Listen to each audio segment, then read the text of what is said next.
kumvunia Bwana matunda.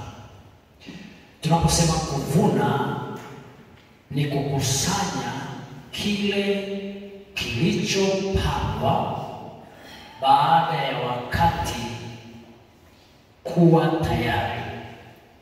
Tunaposema kuvuna ni kukusanya kile kilichopandwa baada ya kuwa tayari. Huwezi kuvuna kile kisichopandwa. Ili tuseme tunaenda kuvuna, sharti tuwe tumepanda. Tunapozungumza juu ya kumvunia Bwana matunda, Mungu ndiye mwenye shamba, lakini shamba ni mioyo ya watu. Shamba ni mioyo ya watu, lakini mbegu ni neno la Mungu. Mavuno yanayozungumzwa hapa ni mioyo ya watu.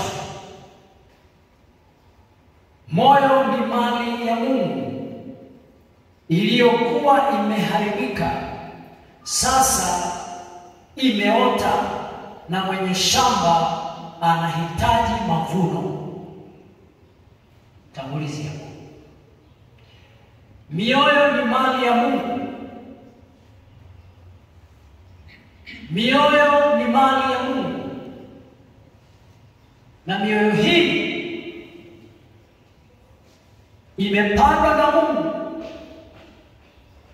na sasa mwenye mioyo yake anahitaji hiyo mioyo, na sisi Mungu ametutuma tukavune hiyo mioyo. Mioyo iko tayari, kwa sababu huwezi kuvuna kile ambacho hakijawa tayari. Lazima uvune kile kilicho tayari. Nadhani wakulima tuko hapa. Hauwezi kutoka tukaenda shambani kuvuna wakati mavuno bado. Lazima uzingatie muda wa mavuno kuwa tayari. Pale mavuno inapokuwa tayari, tunapata nafasi na tunapata fursa ya kwenda kuvuna. Sasa Biblia inazungumza kwamba katika shamba la Mungu mavuno ni tayari, na yeye mwenye shamba ambaye ni Mungu ametutuma sisi watenda kazi, sisi watumishi wake, sisi wainjilisti, tukamvunie yeye matunda.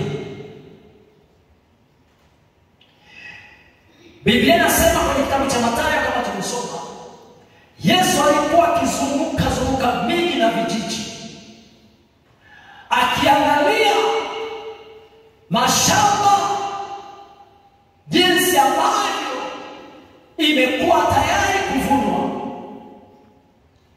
na wanahitajika watenda kazi, wanahitajika